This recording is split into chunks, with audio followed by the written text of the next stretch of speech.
Well, our team of 7 had the privilege of representing Edinburgh Church in Nigeria, and we had an incredible time away. It was inspiring, and it was a privilege to go and be representing you there.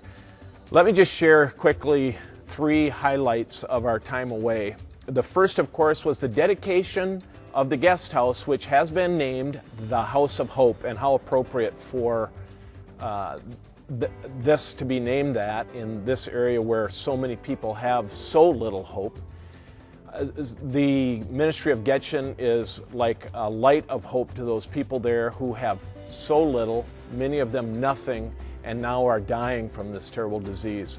So it's called the House of Hope, and it was a wonderful time to be a part of that dedication.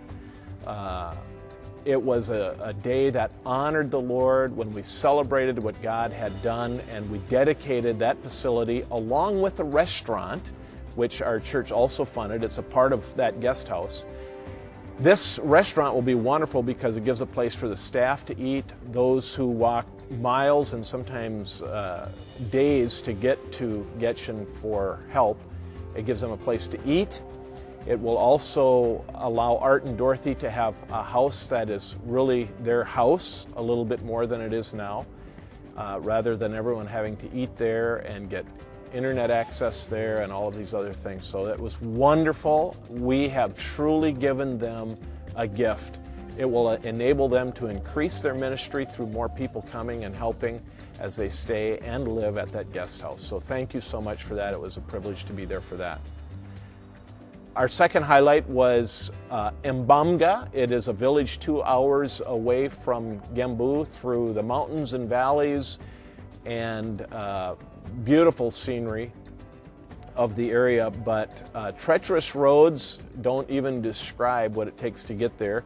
Of course, that's the village where we have to take a raft across the river, and yet when we arrived at Mbamga, we were greeted literally by hundreds of people.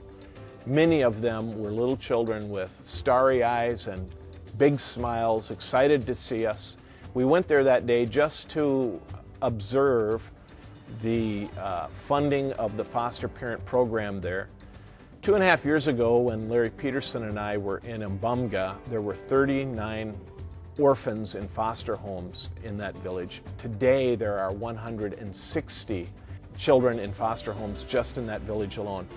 The parent foster program has grown from 75 orphans in homes at the beginning of this year to nearly 3,000 today. Incredible growth, and to see the way they are affecting and profoundly impacting the lives of these orphan children is humbling and incredibly wonderful. So that was a great day there just to witness that kind of ministry. The third highlight I want to just share with you is that Art and Dorothy are visionaries, if anything. And they have a great vision for the future as well. And just a couple of things on that point. They need to furnish the House of Hope now that the building is finished. There's furniture and kitchens that need to be put in and all of these types of things. And they hope to get that done very, very soon. There is a need for a TB ward on their campus. They have 900 people on antiretroviral drugs, which contains the HIV/AIDS virus for a good amount of time. Yet 600 of those 900 on those drugs are infected with TB because their immune system is weakened, and so they really struggle with that. But TB is terribly contagious, and so they really feel like they need to get a TB ward to take care of those people. They have started something called grandma's houses. There are grandmas that want to take in orphans, but in that culture, the widows have no rights, and so families take away their homes, people in the community take away whatever they have to live in. So Art and Dorothy now have started this ministry of funding the homes, buying the property, giving the deeds to the grandmas, and then they take in foster children. It is wonderful.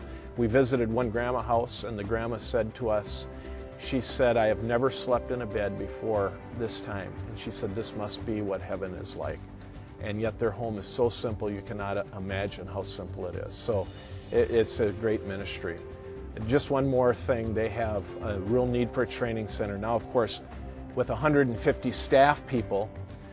They need a place to train them and educate them and get everybody on the same page together. And that will be a high-cost piece. But this is just a part of their vision. Of course, they have so much more. God is blessing that ministry in an incredible way, and it was so wonderful to be a part of it in these 2 weeks. What a privilege it has been for us, 7, to go there as your eyes and ears, your hands and feet.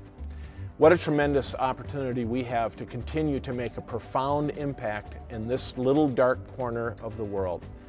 God has taken this scourge of HIV/AIDS and presented with us an unprecedented opportunity to offer the gospel to those who otherwise would never hear. So, Edinburgh Church, thank you for your faithfulness in giving, for your support in this ministry. We are having an amazing effect in this little corner of the world. God bless you.